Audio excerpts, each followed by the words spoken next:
He started to tell me in detail how he cheated on me. He started pulling down her skirt. Continue in the story.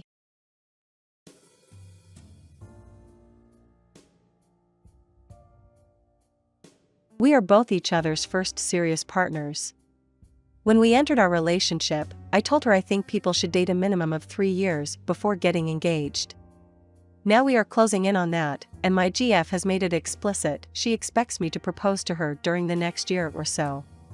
Unlike her, I feel really anxious about that kind of commitment. She has said that she has always been sure about me, but I only wish I could say the same.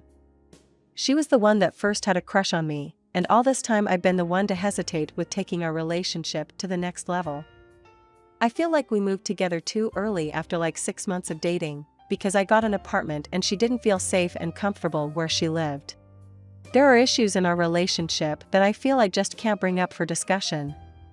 Sometimes I feel like we are too different, and that we both find each other annoying any time when we are not purposefully trying to please each other with our words, manners, etc. I feel that I can't share with her most of the things that are most meaningful to me, or relate to what she wants to share with me. Also, our plans and aspirations for the near future seem to be quite different and to the extent of incompatible. Like I said, she wants to get engaged within a year, and be married with kids in the next 5 or so. I feel like if I'd just play along to fulfill her dreams, I'd be living somebody else's life, but mine. I'd like to still be young and free, maybe live abroad for some time. I don't know if I ever even want to have kids.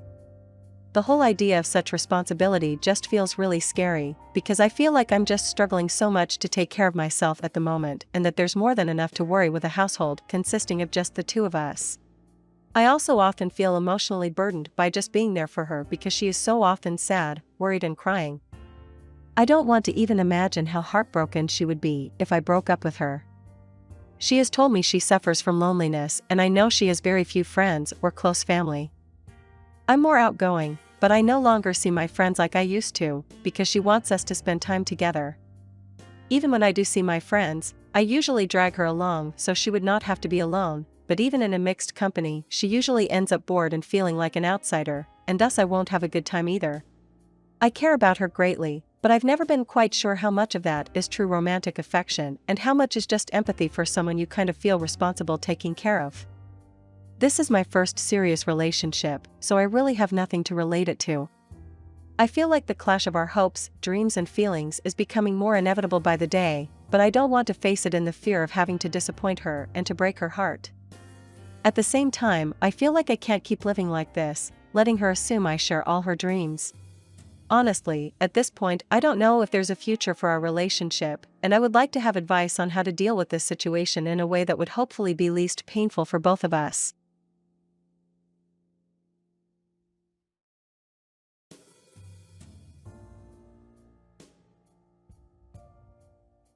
I'm not sure if this is the right thread or if I'm overreacting or hormonal or just looking to vent, but I'm hoping someone out there can at least relate or offer some good advice.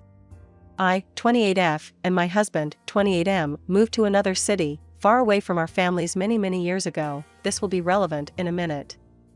We've been in the city now for a while, and both of us have our own group of friends.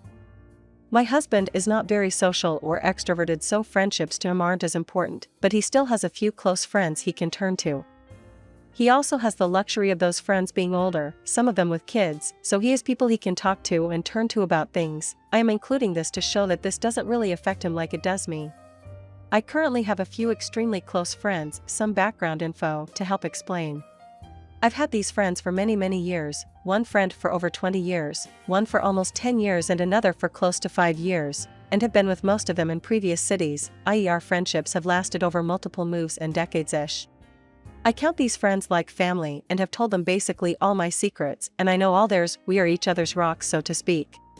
I have always been there for them through literally everything, and vice versa. My close friends are not a friend group, they are all individual friendships that I have maintained, and somehow everyone just ended up in the same city, but they wouldn't hang out with each other if I wasn't around. Don't forget to support my channel by subscribing, thank you.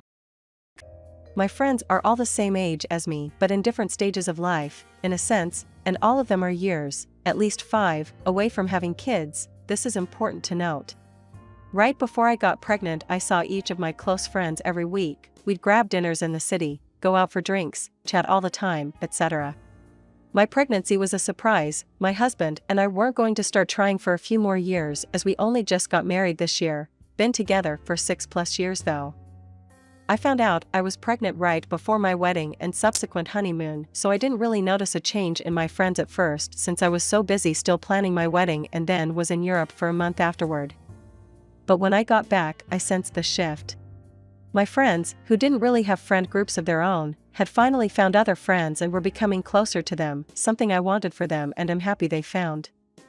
I obviously couldn't go out as much with them since the first trimester had me throwing up every day, and I barely had the energy to make it to the subway and into the city to see them. I felt lonely and isolated, but chalked it up to the fact that I was sick, experiencing things I have never felt, and my friends have no idea what to do since they are nowhere near the baby stage of life, so I wasn't expecting them to be able to help. However, once I got to the second trimester and could start taking the subway again and keeping food down, I thought things would go back to normal, or somewhat close. Obviously I'm not going out drinking anymore. But instead I found that no one was really asking me to hang out, no one was texting me like before, and quite frankly no one was asking about the baby other than, "How are you feeling?" And if I provided any negative answer, which usually would spur my friends in the past to ask to hang out so we could chat in person or get through the negative together, it was instead met with a half-hearted "I'm sorry, that sucks." I thought that maybe it was because they didn't know what I would be up for, so I asked them to hang out and go places. The few times they actually made the time, I was super communicative about how I'm doing better and can go virtually anywhere and that nothing has changed, other than I just can't get a drink with them at 11 p.m. like we used to, but I could still go to bars and order a ginger ale, and that I was still there for them to hear their problems even though I'm pregnant. I tried communication, what I got in return was no change.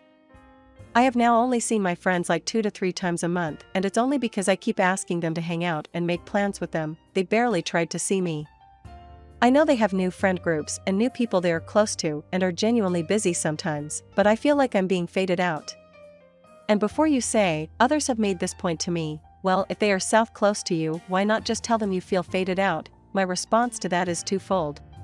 I have, in my own way, told them how I feel like no one has asked me to hang out or interacted with me much. I basically did the whole "my other friend is acting like this" and described what they were doing, but said another friend was making me feel that way. Basically, I was indirectly calling them out because I'm not confrontational, nor do I want to come off as hormonal. But their response was always "that sucks" or "that's weird of them," and never want to talk about it or anything near how they would have responded in the past. I also mentioned quite a few times about how pregnancy is isolating, and they always respond with "yeah, I couldn't imagine" or something along those lines. I know this point may be silly, but it would somewhat defeat the purpose, in my mind, to tell them directly. If I tell them point blank that I feel isolated because they never talk to me anymore, try to hang out, and all of a sudden they start making an effort, it just wouldn't feel genuine. It'll feel like I scolded them and now they are doing something to appease me instead of because they genuinely missed me like I have missed them. Like they are making an effort, not because they want to, but because I told them to. To summarize, these friends were my family. They were literally my entire social calendar, my central support system. I know their siblings and parents like they are my own family. Now I feel like I'm a step up from acquaintance. I have no support system in this city. Like I mentioned before, our families are plane rides away from us and are also not great in the advice department, and though I have a loving husband who tries to understand / listen, as I mentioned before, friendship has never been a priority of his, nor his strong suit, and his friends are all people that have kids mostly, so he doesn't know how to relate to what I am experiencing or offer any good advice. So as I said before, I'm not sure if this is the right thread or if I'm overreacting or just experiencing normal pregnancy isolation or just looking to vent, but I'm hoping someone out there can at least relate or offer some good advice because I feel very alone in this whole thing. Story 3. My fiancé, 32M, is a Christian. I, 32F, am agnostic. How do I make his faith feel validated in our ceremony while still being true to my beliefs? I'm 32F, getting married in just over a week, and I could not be more excited to marry the man of my dreams, 32M. He's wonderful and sweet and tolerant and smart and just everything I could have ever asked for. On paper, we don't make a whole lot of sense. I'm queer, he's straight, He's proudly Christian and I'm unsure. I find it hard to wrap my head around any organized religion, so I just say I'm agnostic.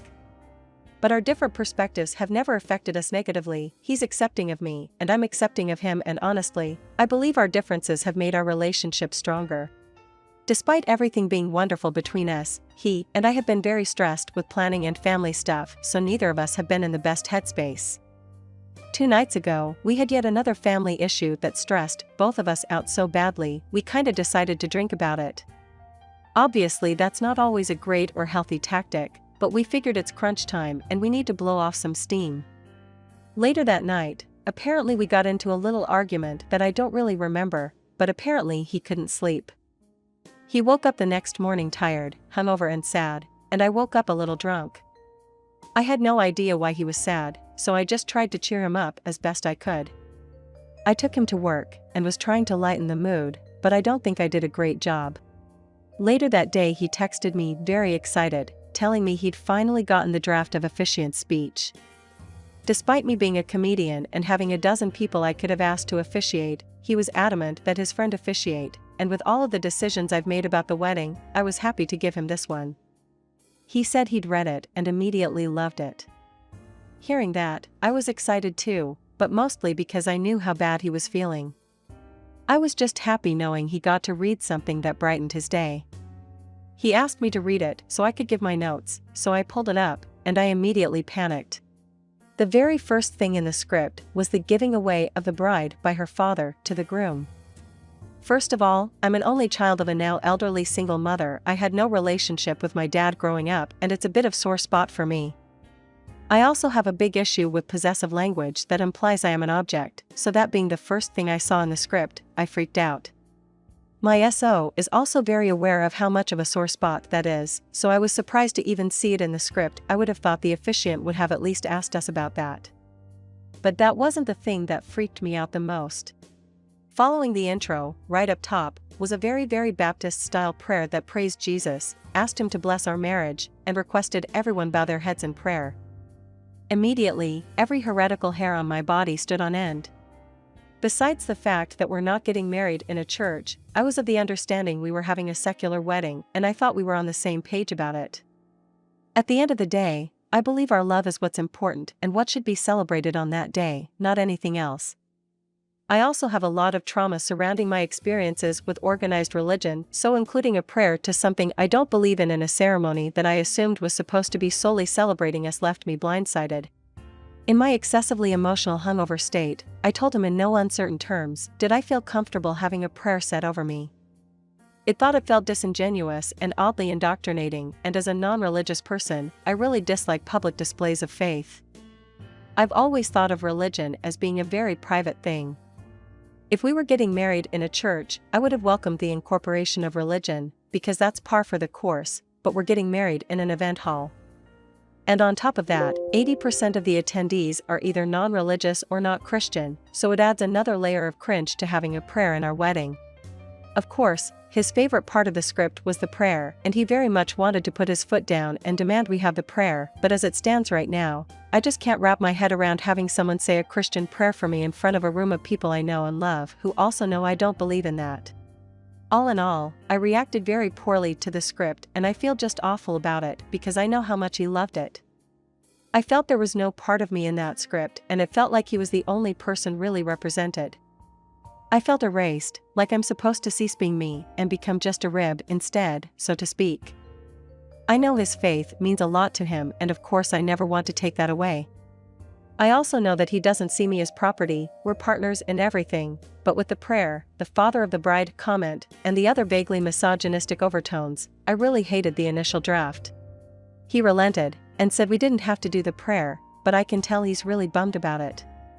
I don't want to hurt him and I don't want to take something away from him that means as much as his faith does to him, so I'm trying to come up with compromises that properly honor his faith while also not disregarding me, my autonomy or my convictions. Any thoughts/advice/ideas are encouraged. Thank you for watching. Subscribe to my channel. There are many interesting articles ahead.